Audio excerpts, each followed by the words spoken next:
Long time. All right. Hey. Wow, we're on air. Wow, I think we're live, We Doc. are live. Hello, folks. Greetings again. Hey. Welcome to Reality's Edge. We are getting some feedback.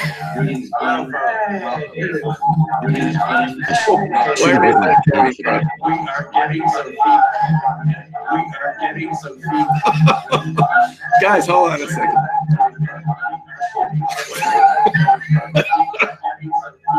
Don't say anything. Guys, hold on a second.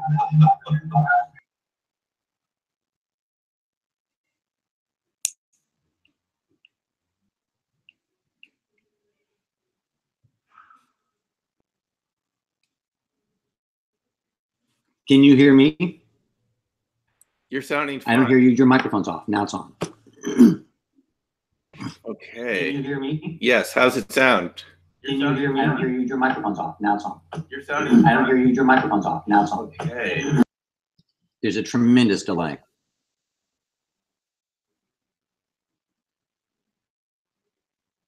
There's a massive time shift, Doc.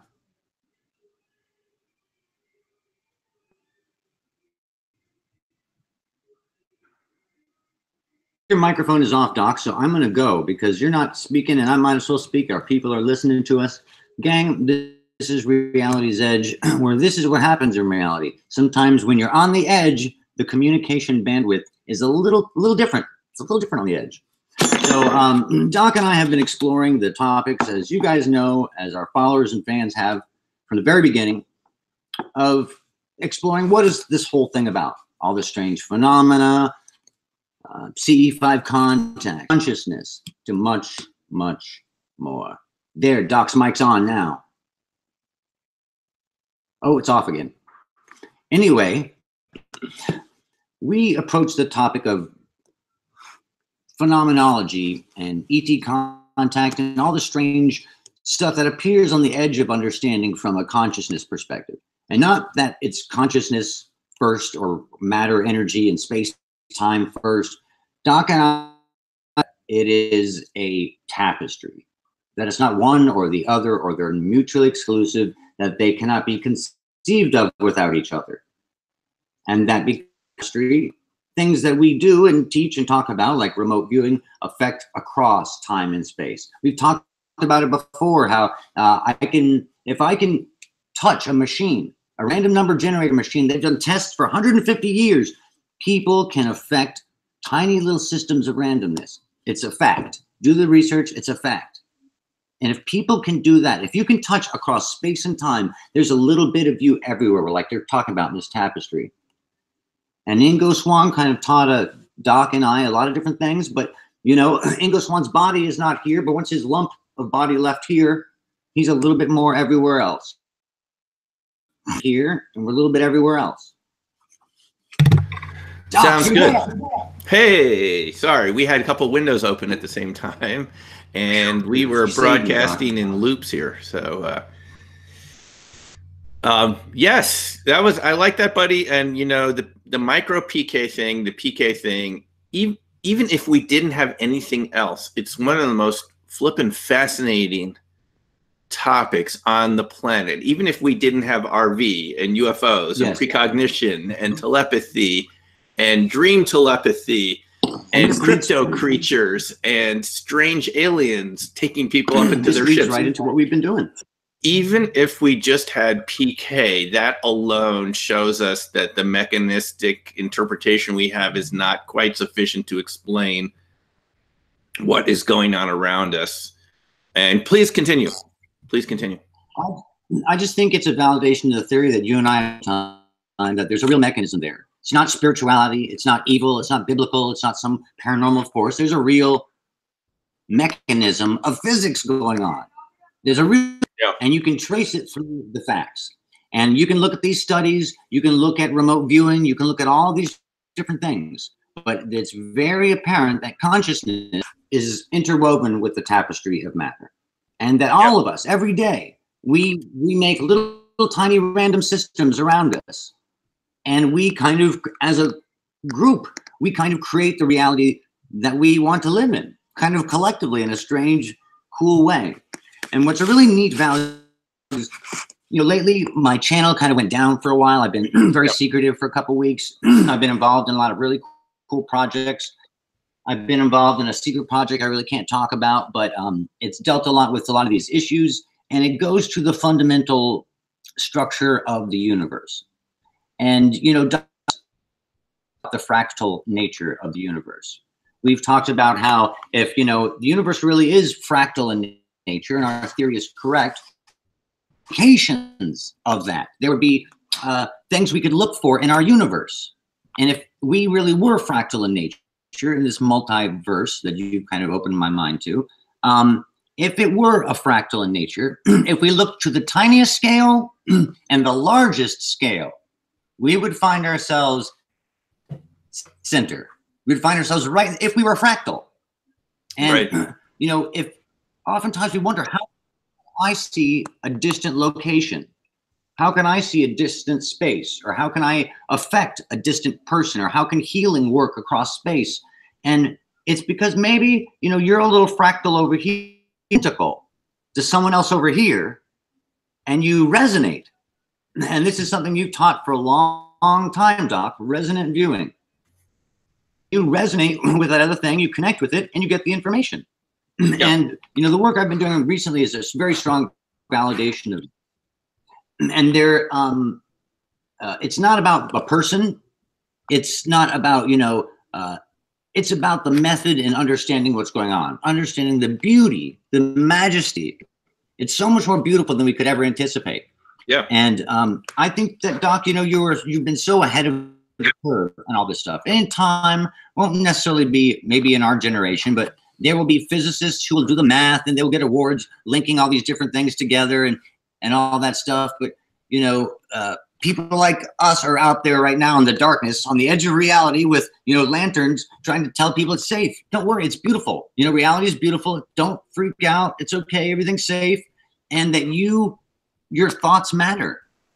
You matter wherever you are. And you may not have a penny to your name. You could be in the smallest little village, or you could be, doesn't matter. Doesn't matter. You can help make the world a little better place in tiny bits and pieces.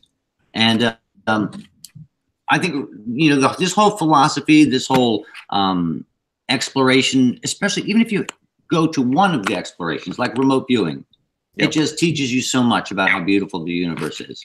And so that's really what's been going on with me lately. It's been wonderful. It's been really cool to see, the majesty of it all and how it's just, it's just so beautiful, It's hard to put into words, but, I'm corny. Buddy, you've actually been out there on the edge, on reality's edge for the past couple of weeks, and you've survived to come back and tell us that it is an amazing universe full of almost unbelievable phenomena, right? Yeah. I think essentially we do not have the senses even equipped and all the positive things.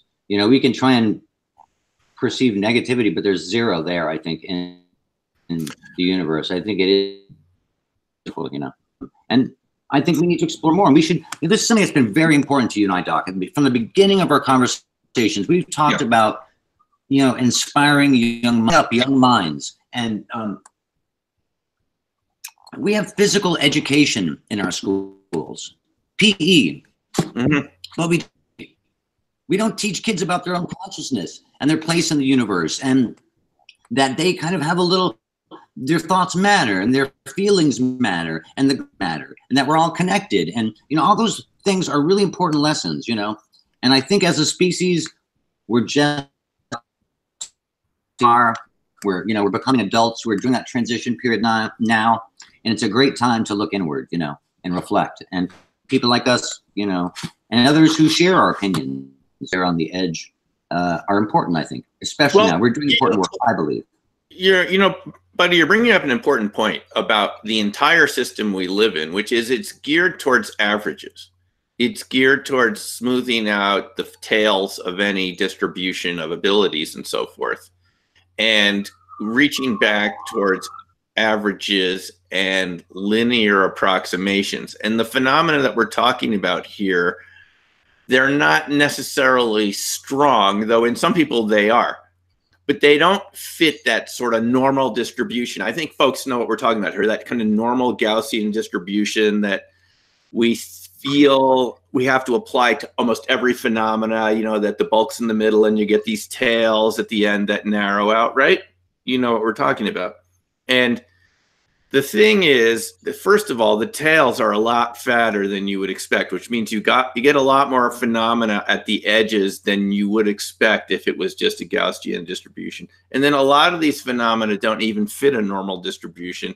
So that, and you said this last time. You said this last time, buddy. You said that, you know, I think even if it's a small effect, it's still there in almost everybody. And there's some people that are virtuosos that we talk about on the show, people like Ingo Swann and Joe McMonagle and others, Pat Price, you know, superstars of the. They're not superstars. In my opinion, I think they're superstars in terms of pioneers, but not in terms of just natural ability. I think we all have that same level, or even higher, farther, further. One of the things that I've learned recently is that I truly believe that, is that these things, these accomplishments are fully within our potential and more, so much more. But we have these little fears, these little isolated walls that we build around ourselves of what's comfortable, you know, and maybe we need to and look at our true potential, you know. Maybe in the future, we need more of our potential. And people like Ingo and those pioneers, Joe McMonagle and all those people, you know, they're extraordinary because they were the first ones to really kind of make the discoveries and go, oh, this is how it works. This is, you know, the systems that we're teaching, Doc, you know, the remote view, the connection, first making the connection, seeing it. But that connection can be healing, or it can be telekinesis, or it can be, you know, we're just beginning to understand this stuff. Well, the thing is, buddy, though, I have to say this, that not everybody wants to be really super psychic, and I'm not sure it's in everyone's interest to be more psychic than they already are naturally. And I think everyone has this ability, and some people seem to be able to tune it way beyond what we normally experience ourselves while they're in a waking state, to really describe things at a so-called distance very accurately. But I'm not sure. This is the thing. I see human ability as this kind of balance of different skills and aptitudes. And sometimes when you increase one, you won't work on the other ones quite as much. So I think for many people, just getting along physically in this world sometimes is enough of a challenge, and they're really not ready to take a leap into those other abilities. And you know, really strongly, buddy, it would scare some people to actually have those experiences. And I think there's a lot of fears associated with this stuff. I think there's a lot of fear. Their fears, it's like a mirror. You know, love is like a mirror. You know, when you're in a relationship, the person that you love will tell you back things that sometimes you don't want to hear about yourself. Yeah. And, you know, this phenomena is what it is. It's part of the universe. It's like blaming water for being water. You know, it's like blaming time for being time. It's a structure in the universe. You know, that's just the fact. You know, you can try and hide it, and society can oppress it, and governments can oppress it, but it's there. It's going to emerge. It's for us. You know, I think we all create this thing together. You know, I think science right now is talking a lot about how our universe is very interactive on the subatomic level, and maybe it's more interactive than we thought. And I don't know, maybe there's this dance going around us that we don't even know. We don't even see how beautiful it really is, you know? But of course there's fears there with any transition. You know, when a kid gets the keys to the car, there's a lot of worries, you know, but there's also a lot of responsibilities. Mm-hmm. And that brings up this brings up a lot of important points: ethics, responsibilities, the same things that kids, you know, when they make that transition to adulthood. You know, you have a car, you know, you have a car, you're going to be driving around, you have to be careful, you have to have insurance, you know. You have to, you know, I think that's why we need ME. That's why we need this mental education, because then we're only going to have people who demonstrate this ability in more strange ways that aren't as in control as they would be, you know, as a natural progression of society. You know, well, I think these are parts of our. Yeah. No, now you're getting onto something really big. I mean, I'll got to tell you, I've always seen RV ability as similar to like music ability, is everybody can hum a tune, but some people are really good and some people are virtuosos that we go to, Carnegie Hall to listen to. We're not, I don't think we're all virtuosos in RV, but I think we could say that there are people who are good at this who don't realize they're really good at it. And sometimes practicing this can show you other aspects of yourself that is very valuable. In this little video I just made, I mentioned about this class I have upcoming in it. I mentioned experiences that people have having done RV that were completely unanticipated. I only mentioned a couple, but I've seen this a lot. For example, I've seen people who never knew they had artistic ability start doing beautiful watercolor sketches. Amazing. From having done an RV class with me. I've seen it happen way back at Farsight with Courtney Brown's class. This brings up there such was a woman named Doris there who started doing something she called soul portraits. I think I still have the soul portrait she did of me. And this is someone, I said, Doris, did you ever do anything like this before? She said, no, it only happened after the RV practice. And so I see RV as like a gateway drug that in a healthy way shows you other things that you could be doing to connect back to yourself, back to the multiverse, however you want to think about it. I don't want to impose an idea of what exactly this is, but it opens people up to that and they start exploring without the fear. And then you turn back and you see, wow, like no one else, like such a small percent of the society is actually exploring this. And I would say it's predominantly positive, the experiences that people have. What do you think? I couldn't agree more. And if we don't do this in me, the mental education next to the physical education, there's going to be more of these experiences that aren't, they're going to be more weirds and unknowns. Places like Skinwalker, where people, project their own fears on it, where maybe it's just a place where reality is a little thinner and there's just more of a boost to whatever is there, And I think every person is like that. I think it's really important because we need to feed the positives in this. You bring out a great point that when people first learn RV, if they don't know about the background of their mind and how consciousness and everything interweaves, they can have weird experiences and they can have beautiful experiences. They can be incredible writers and painters and musicians. Music comes, leaping out of them. And I think it's really more about having faith. One of the things I learned recently, it was a great, great lesson from a really good friend who I've developed a great friendship with. And he told me, I was working on RV. I was working on remote viewing, and he's a scientist. And he was trying to improve my loathing.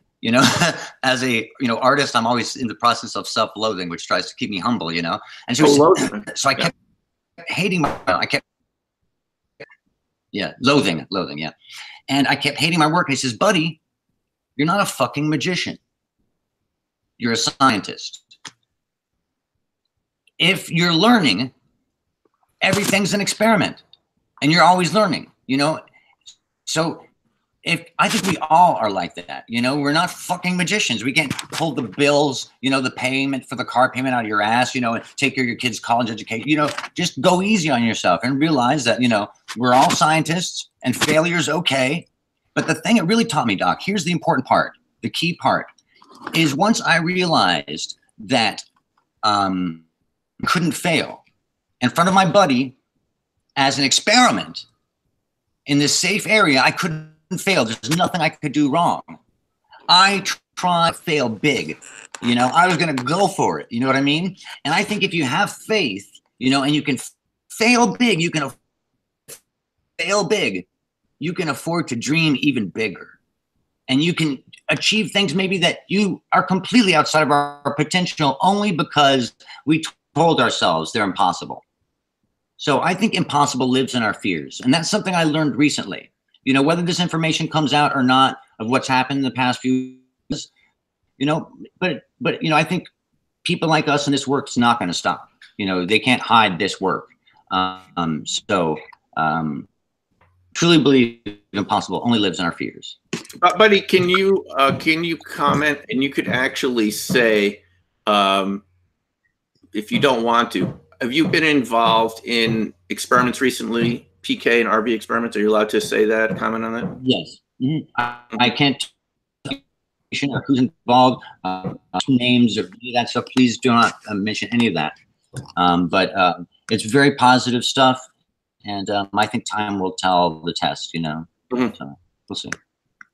I like something that you said there, I got to say, because the big thing I've encountered teaching people RV is this fear of failure, especially in front of other people, especially when you train in a group.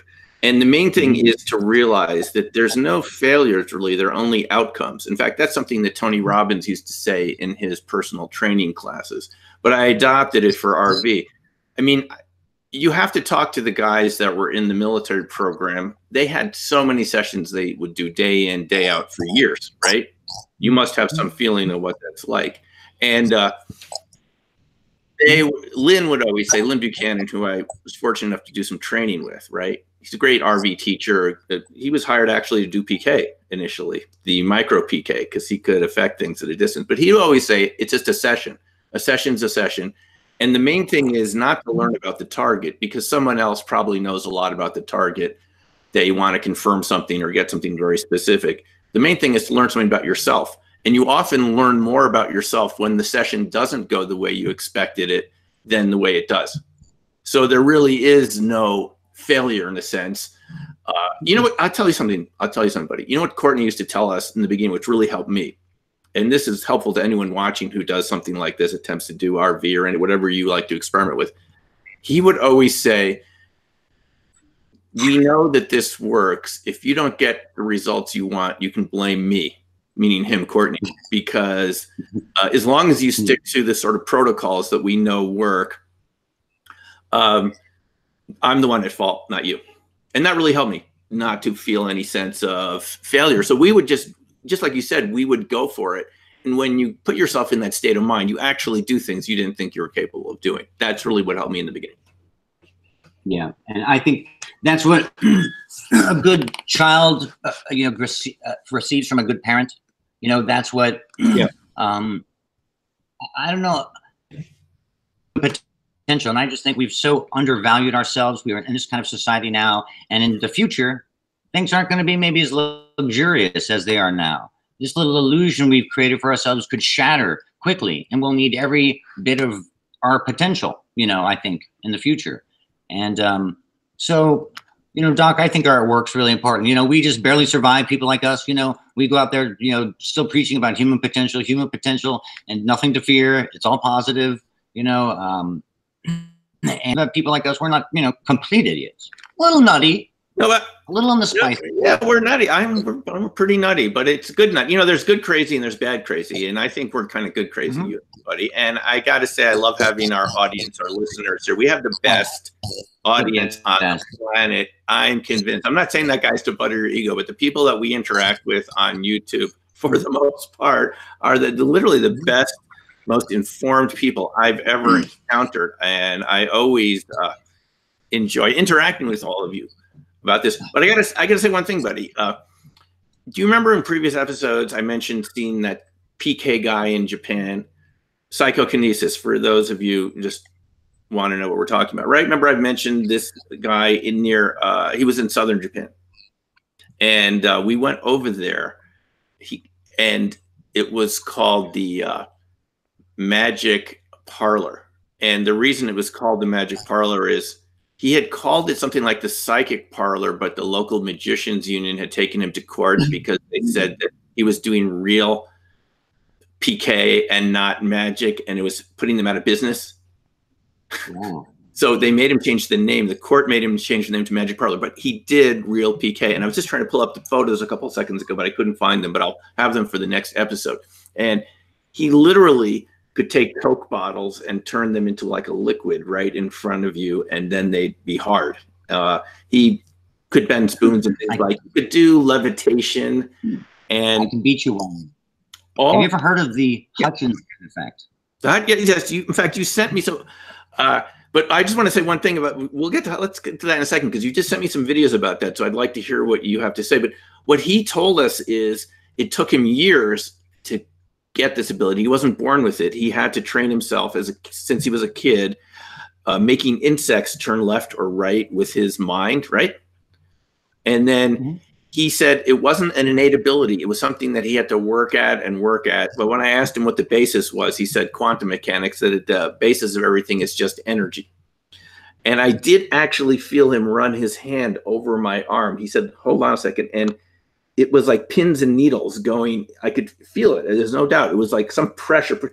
And he actually made the hands on my mechanical watch spin around in front of my eyes. Can you imagine that? He warned me he might break the watch. He put his hand over it, lifted it up, and it was 5 minutes ahead. And another time, it was a couple minutes ahead, but exactly. And the watch still works to this day. So when I asked him if I could publicize him back in the US, just talking about how we interact with the rest of society, he didn't want publicity about this because he said if he got a lot of skeptics in the room, he noticed that the ability wasn't as good.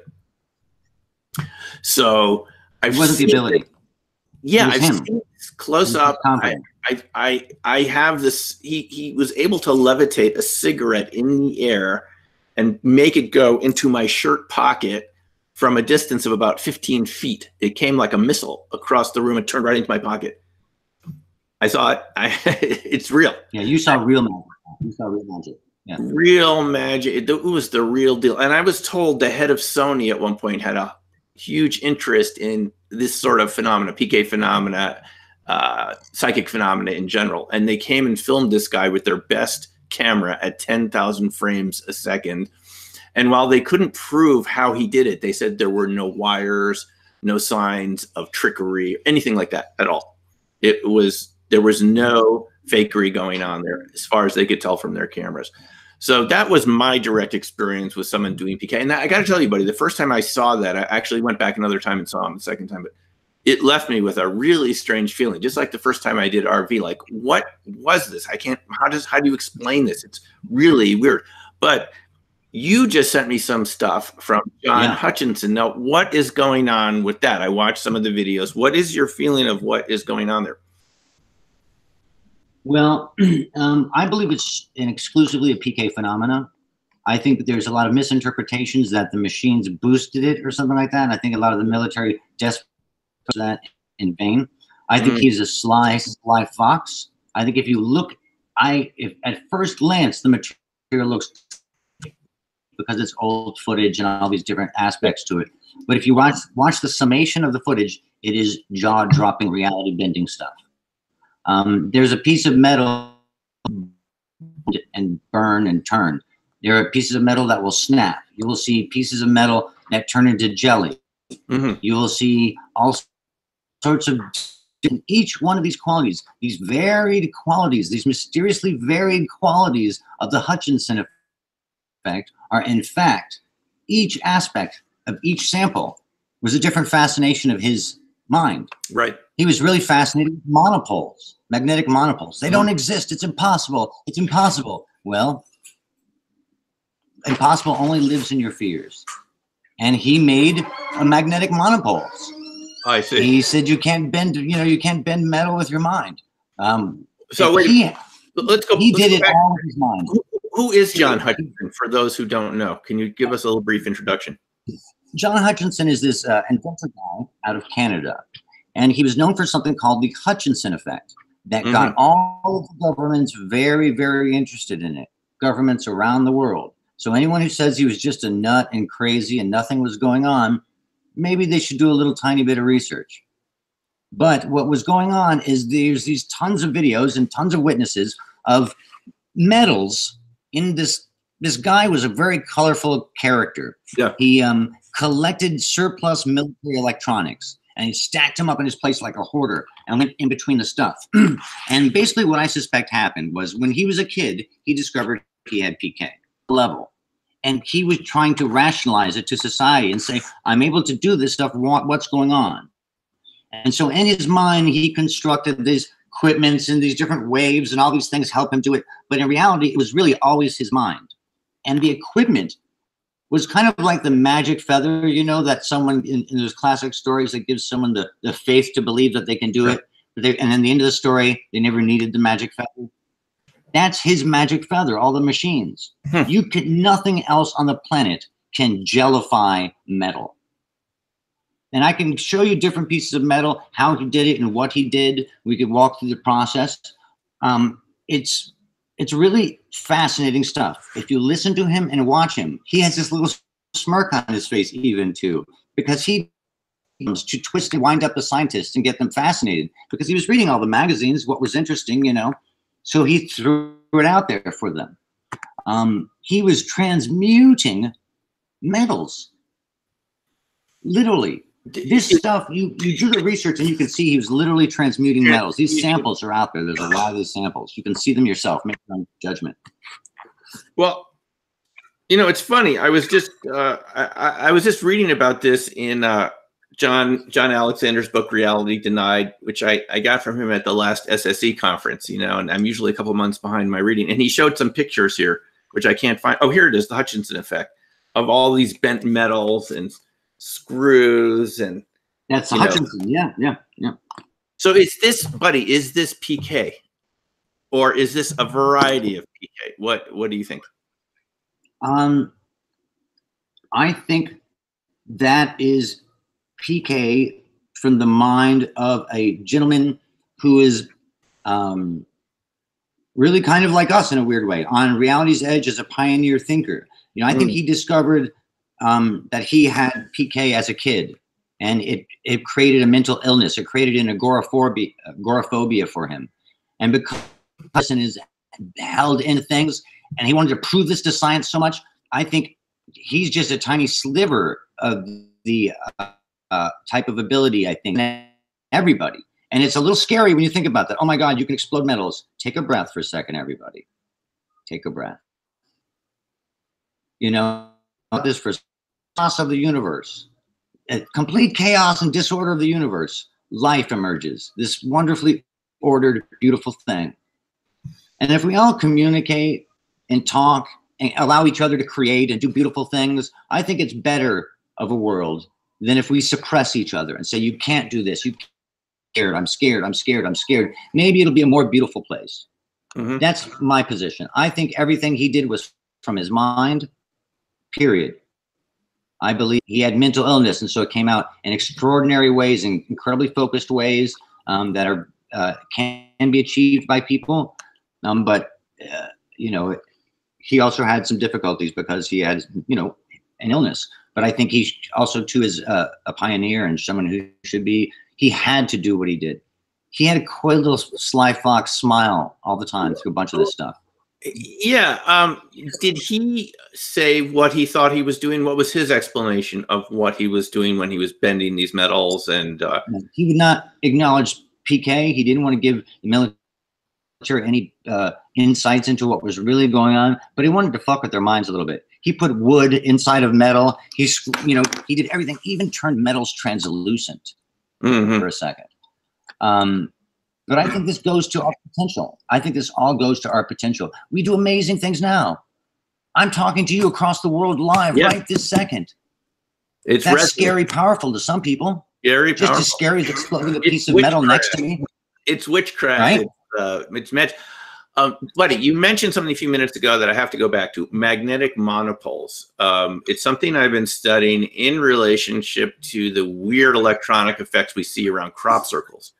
Because magnetic monopoles are, I'll just say, are these hypothesized to be magnets with one pole, not a north-south, but just a north or just a south. And the idea is on a macroscopic scale, they've never been seen, though there are people working in the subject of superconductors and topological insulators that say they appear on the surfaces of superconducting topological insulators. I know it's a mouthful, but at a quantum scale, they've been finding magnetic monopoles. They believe they have evidence of these. So are you saying there's a connection to the Hutchison effect of magnetic monopoles? These kind of, it gets even better. Type of magnetism. Yeah, go ahead. When you bring it on home, I can bring it on home in a couple ways. Yes. I don't know how deep I should get into this, but part of the thing that was a big fascination of the military in the Hutchison effect was left. And here's where stuff gets real interesting. Remember, we've been talking for a long time about psychics being experiencers, flying the ships. Yeah, yeah. Maybe thought is enough to fly the ship. Maybe you need really low power to travel the speed of light or faster. All these different things might be. We strip away our fears, you know, and start dreaming of the possible, and stop limiting our dreams by fears, you know. But as long as we're watching each other and caring, you know, then we're not going to have some kid shoot up a school. You know, if we're RVing our buddy and saying, you know, if everyone's more transparent and we care about each other a little more, it's about me, my ability. That's the wrong lesson. If that's the lesson in all this, that anyone who's watching this is taking, it's, you know, oh, what can I learn? How can I get this thing? I want to explode metal. Then you've got the whole wrong lesson, pal. You know what I mean? It's not about that. It's the total opposite. So I don't know. I think it's, you know, it's that humanity's whatever humanity wants to do. You know, we can dream big, dream small, but I like no small dreams here. Loud on reality's edge, right, Doc? Well, no, I like it. And again, you know, the blowback we get from society, just think of that PK guy in Japan. He didn't want to be known because he didn't want to attract the negativity. Is there's something about social systems that want to keep everyone in line, right? And don't want people to kind of have these unique abilities. I love what you're pointing out here, buddy. What you're saying is if we try to keep people under control and normalize them and make them average and controllable, subservient to this kind they're gonna boom. You know, good workers in corporations who follow their orders. What you're saying is that type of control leads people to be occasionally unexpectedly violent and crazy in a negative way. And in the other hand, you could go the way we're talking about, which is allow people to be their unique, crazy selves, but let them express it. And at least it won't express itself in a negative way. And you won't have people that decide to go into their school because they'd love going to school and they're not going to go in there to shoot people up. They're going to go in there to Doc, when you an amazing experience or something that they can do and demonstrate who they are. Right? Yes, and you know, it doesn't even get to that point because, you know, the Yoga Sutras knew that in order to get these gifts, you had to have virtue. You had to kind of, and you're not going to get the highest level stuff if you don't care. If you don't care about your brother, your sister, the hungry guy next to you, the starving guy next to you, if you just walk past them, you're not going to get the best. You're not going to be able to dream big. You're going to have small little selfish dreams. But when you can dream really big, then so I think the Yoga Sutras knew it, and I think that's the case now. You know, Doc, you know, I think it's pretty amazing. You know, it's going to take a smack in society's face a little bit. They have to get somehow that society understands this stuff. It has to be delivered in a meal that society can eat one bite at a time. You know, stuff that happened this week was pretty extraordinary.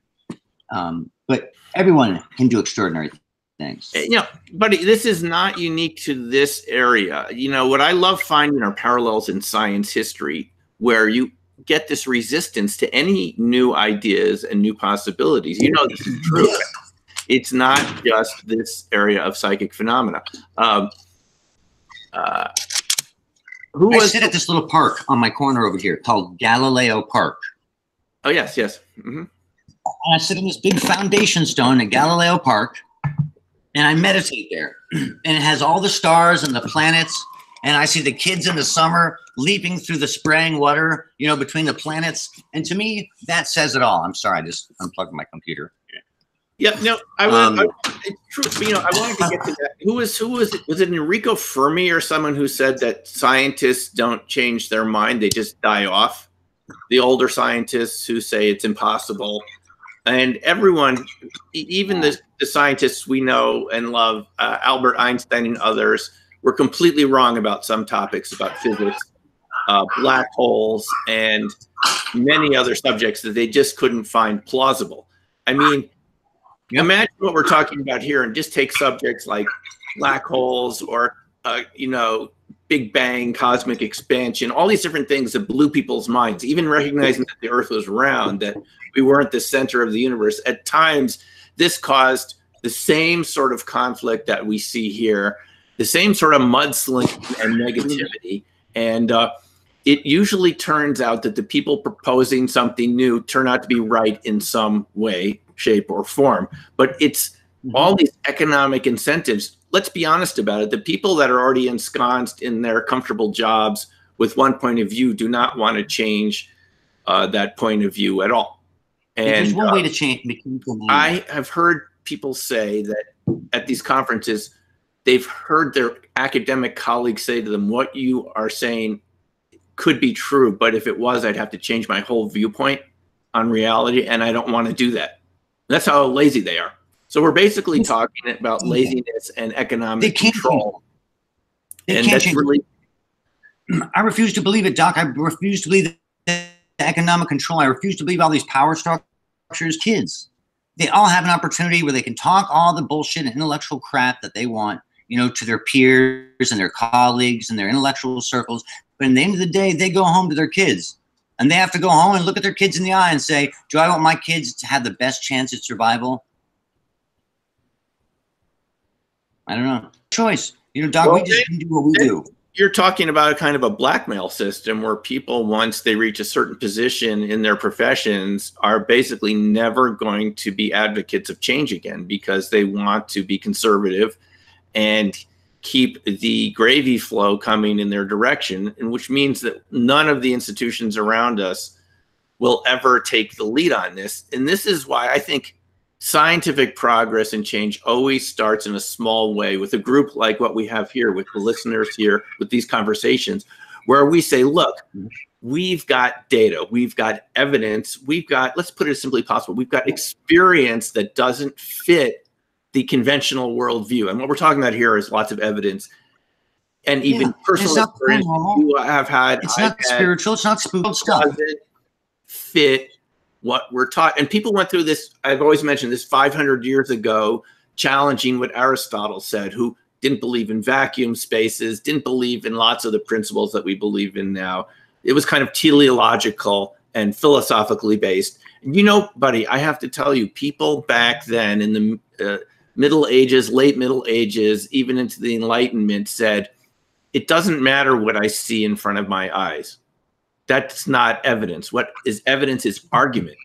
Argument was believed over evidence. And us modern people, we believe, I would say most of us here, in looking at evidence over argument. We're willing to overturn argument that doesn't fit what we experience every day. And yet we've got 100 years of experience here with these topics.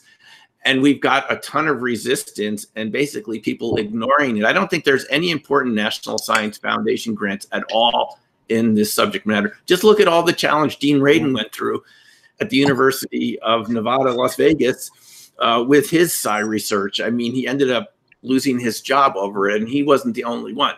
So there is a lot. But here's the thing. I think in the long run, it does correct. And I think we're part of this, people who are participating in Reality's Edge. We're saying, look, we've got data, and the data doesn't fit what we're told from classical Newtonian science, from classical physics, even quantum mechanics. But if you talk to most quantum physicists, they will say that what you and I are talking about here has nothing to do with quantum physics. I've had conversations with quantum physicists that say there's no known principle in quantum physics. By the way, maybe that's true, but there's something going on here.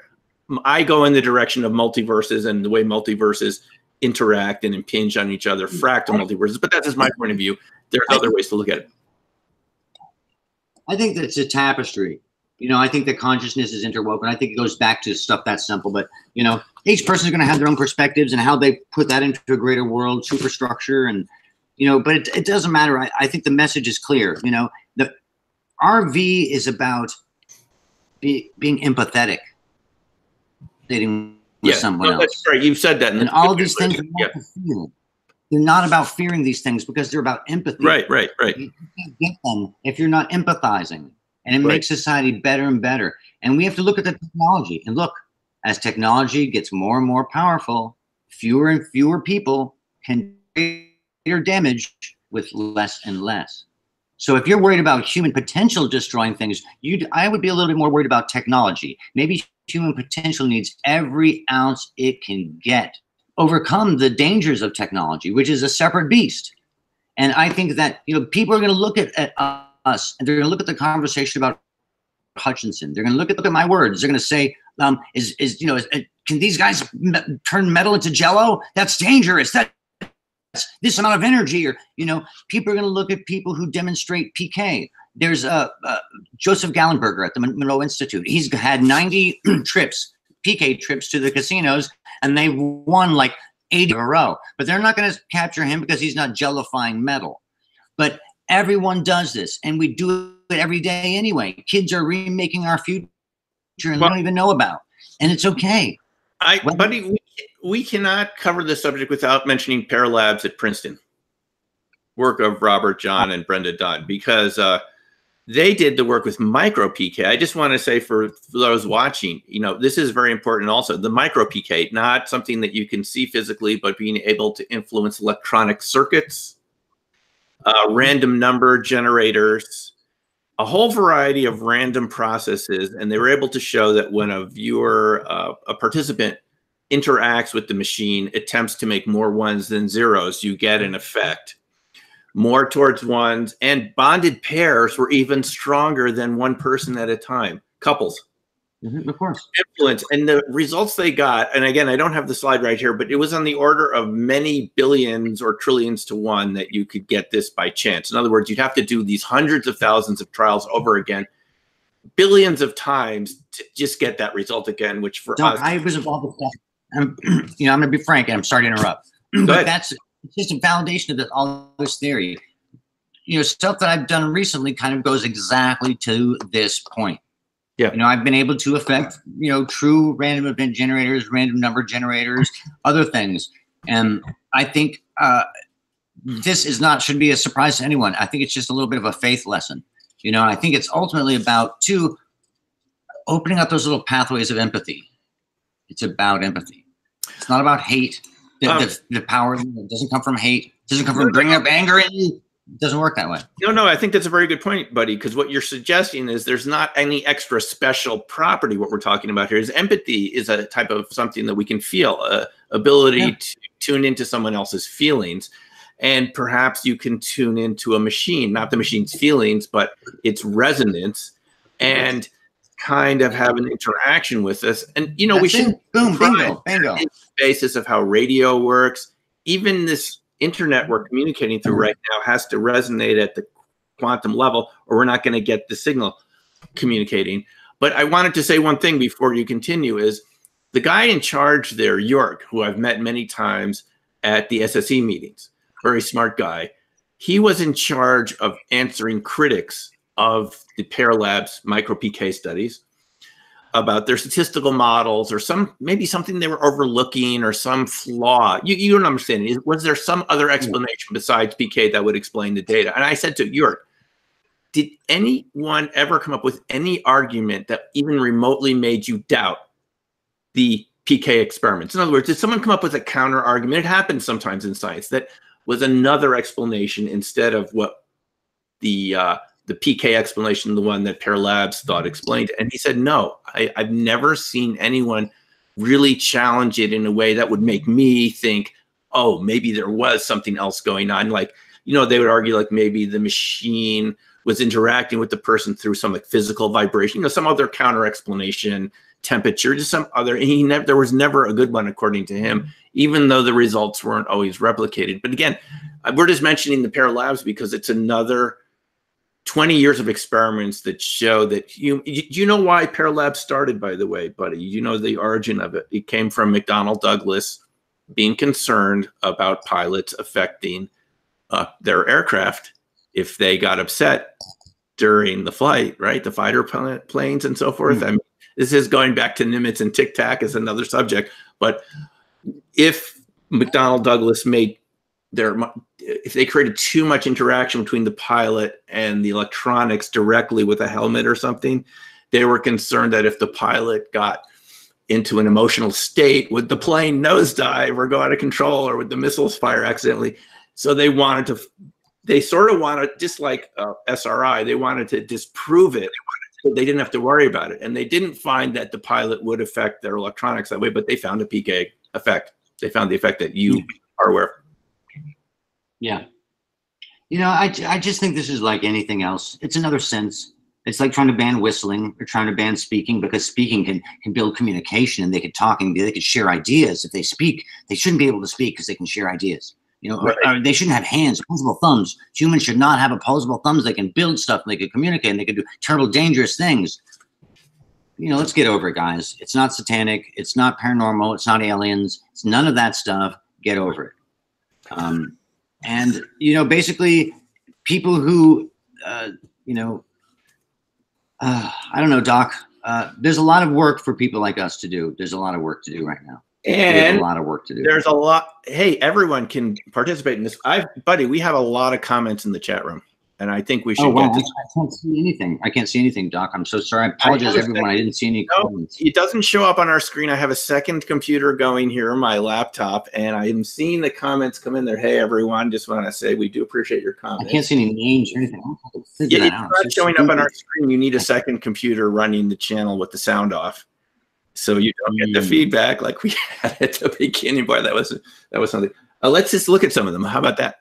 I'd like to, because first of all, because people are watching and responding and talking to us right now, buddy. So we can all participate in this. You know, you do it in a productive, positive way. It's okay for people not to agree with this. I don't have a problem with skepticism, but it has to be ultimately based on evidence and data. You can't just attack people and say you're weird for believing in RV. What else do you believe in? Snake oil? That doesn't go. It has to be based on the right. Exactly. So, hey, we've got a lot of people there. Hey, CE5 from Kent, UK says hi. Woo! Yay, Kent, UK. Woo! Code 42. Julie, how you doing out there, Julie? Thanks for showing up. Don, hey, Don said he just finished reading Opening Minds. And he beautiful. Great book. Of course, Don, thanks for reading it. We're the best fans, aren't we? The best. I do appreciate that. And yeah, it was a long time ago. Family. Let's see. People are mentioning Ingo Swan and penetration, right? Mm-hmm. So Ingo, he didn't get into PK there, did he? It was more that they were showing up in they were showing up in his supermarkets and his lab. And I have to tell you, I talked to Hal about this once. I said, is this book real? Is this really what happened, Hal? You were there, right? And Hal said, absolutely. I was there at the time. Ingo was really concerned. We didn't know how they got in the building. There was security. Remember, they show up in the bathroom at SRI to talk to Ingo? Yeah. Mm-hmm. So this is not a work of fiction, despite what people have said. This has really happened. Hal said he was there at the time when these were happening, and they were all very concerned about who these individuals were, how they were getting in the building. Hal said to me that he thinks that these were not humans. These were ETs that looked like humans that were testing Ingo's ability. You wouldn't be surprised, buddy, would you, that someone else might be interested in your ability, my ability, right? It could happen. Possible. Okay, it could happen. Who would think?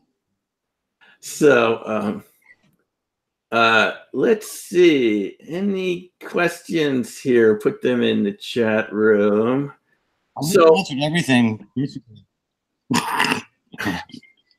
How many people are like that? So Julie wants to know how many people have these special abilities like John Hutchison or this PK guy. Does everyone have this? Paralabs? Everyone has that exact. My personal opinion is that everyone has that same power level, if not higher. His was uncontrolled and focused in a way because of his situation, because of the circumstances. It allowed a unique aspect to show itself. Yeah. But I think every level, and he was it wasn't like, someone giving him a special musical gift that was better than the average person. That's my belief. Mm-hmm. Because I've seen people go from 0 skill level to a very high skill level using the right techniques, even the protocols. They don't even like the protocols, but if they follow them, they work. You know what I mean? So you're not buying into the music ability analogy. That's fine. You're saying that you think it's more malleable than that, it's trainable, and that because people's ability to hear pitch and stuff, it's sort of built in. I mean, For example, I come from, my parents were musicians, so I was kind of born that way. And a lot of it is sort of programmed in there, though you can become good if you practice. But you're saying RV ability, this sort of PK ability, might be even different than that. I think so. I think it's like our senses, like any of our other senses, you know, and I think you can develop them. You know, we know from RV, when you start blocking off some of your senses, the other senses appear more. Like we were talking about before, when you're less of a lump in this universe, you're more other places, you know, so things try and equalize. And when you reduce some of your senses, it brings up the consciousness's attention to these other senses. It's a natural sense. And I think it can be natural. That is the main, isn't that the most important thing that we're talking about here? This is natural. This is totally built into it. Totally natural. But there's something we need to mention here. I think it's important is that some people do gain special RV abilities from near-death experiences, accidents, and trauma. Mm-hmm. And this is why I'm somewhat cautious of people wanting to be too psychic too quickly, because sometimes it comes with a cost. Exactly. And for some people, it's happened, like even Joe McMonagle, it happened to him after a near-death experience. He was good before, but after his near-death experiences, he became really good. And there's other people who we know about who've had this from, it's almost like once there's some brain injury, other parts of the brain take over, things get wired in new ways. And I think oftentimes from trauma, what happens is people kind of shrink from the world like you do in meditation. Your senses become more dulled to everything else. And if you dull a bunch, then maybe that one sense that is not dulled very easily jumps up. And I think it's just that natural, you know, balance. Well, let me say something here. People often get dream telepathy. They get precognitive experiences in dreams. But that's at night when we're really not doing anything else that requires our conscious attention, right? So the universe has a way of slipping the information in while you're not preoccupied with other things. My concern is that when you're moving the limit around, the threshold, nature has already set it at a certain level. If you had too much stimulation coming in while you're driving, while you're doing other things, and I can tell you this from having driven the UFO cab around Boulder and Denver recently, if you have too much going on, too many conversations, you can get information overload. And nature has found a way through something that we call our brain. You know, some people almost describe the brain as a deletion machine, which is basically it deletes, as Nordtrander points out to us in the user illusion, deletes almost everything that's coming in there. Like 99.99999% of the information is deleted because for survival reasons, you need to focus on what's around you. When we do RV, we set aside a time to do it. Then we end the session. We go back to our life. So what happens if it's coming in all the time? Here's what I want to ask. Do we want to turn up the knob on the signal level all the time or just while we're doing experiments and sessions? There's nothing wrong with turning up empathy. There's really no downside to turning up empathy in a very and I think as times get more tenuous, I think as times get more dangerous, we're going to need every bit of empathy and every bit of human potential that we can muster. And it's not about me, as kids are looking at more nowadays with their social media. Social media has become like the mirror. You know, it's like, you know, me, fabulous, look at me at dinner, me, you know, eating, me at the store, me. You know, we need to stop looking at me. RV teaches us to empathize, not with me, with the world, to empathize that we're part of this tapestry, to realize that it's not about me, one isolated thing. It's about one, everything is one. And I think that's such a wonderful lesson, you know. No, it's a very good point. At the same time, we all have our unique kind of perspective on things, and we don't want to lose that either, because what makes us valuable to the universe is our kind of unique perspective on the whole thing, right? I mean, I'm a little different than you, and our viewers right now, each one, we have a different angle on it, and isn't that what sort of makes the whole thing work? We don't want to become too homogenized. It's not my remaking the world. It's all of us together. All of our dreams are sharing together. And as a big creature over time, as a species, all these living creatures, we just make this beautiful dance, you know, and it's this beautiful thing. And you can't stop it if we want to. We can talk about it and observe it. And I think kind of what we're doing is observing the beauty of it, you know? No, what the question, I think empathy is something that people naturally have with each other. And if you take the time to train yourself, like with my book, Planetary Intelligence, I kind of teach people to have empathy with other things besides just other humans, right? And some of it could be a little weird to people, like having empathy with rocks or things out in nature, just to slow things down, to kind of expand the aperture, to tune to clouds and things that are a little slower, just to feel like you're part of something bigger. And there's a lot of directions you can go into. So I personally identify with what you're saying. I'm just wondering for the... I'm going to sound really corny. Yeah, it's like... I'm going to go into corny level 5 now, all right? What's that? I'm going to go into corny level 5. This is just a glass. I had milk in it, okay? We learn as people how to unappreciate. Human beings are so good at not appreciating quickly. People are containers for thousands of years. Not only is this a great container, but I can see through it. Humans have wanted to be able to see through containers for thousands of years. And I can see exactly where my liquid is in it. I can seal this container, Doc. Liquid. You know how much they would have wanted this just like 500 years ago? This is, I mean, magic. This is fucking magic. You know, but glass, you know, on average, so it's how you appreciate things. You can have empathy with this if you want to, and you should. You should realize how beautiful everything is. You should have every person, not just people, but things. This is fucking amazing. Am I dorky, Doc? Am I a dork? No, I understand what you're saying, and I think these are all good as exercises, but hasn't nature already programmed us perfectly to be empathetic in ways that, or aren't we already naturally empathetic? That's what I'm saying. Oh yeah. I agree. Thank God we have empathy. Yeah. Thank God we have the ability to smell and to see and to hear. They're each just different senses to appreciate God's creation in a different way. And, so I'm thankful for all of them equally, you know.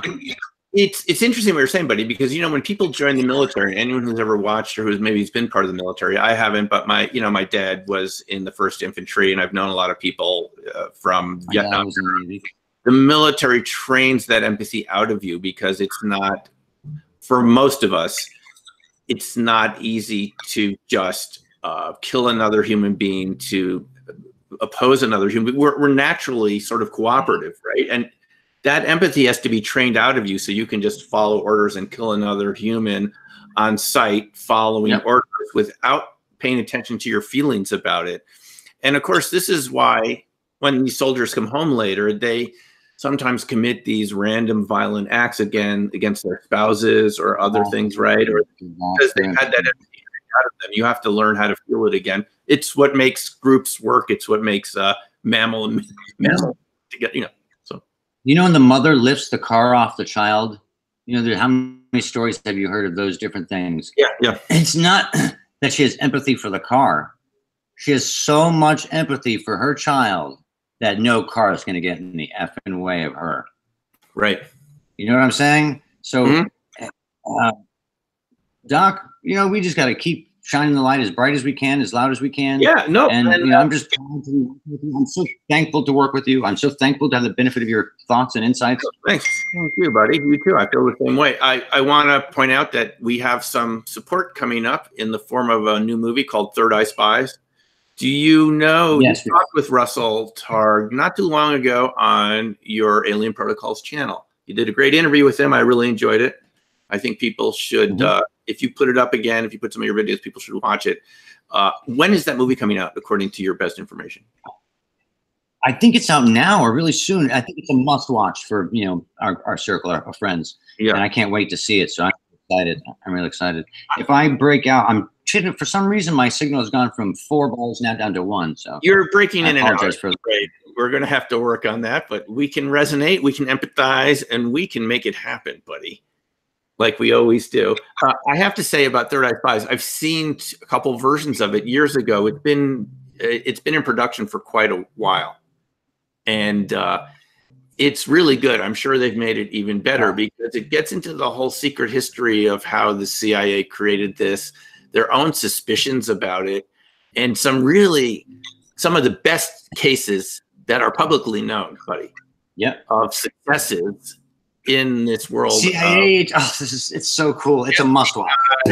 Military, Cold War conflict, and geez, how perplexed these guys were by it, and how some of the people in the military establishment were opposing it purely on religious reasons.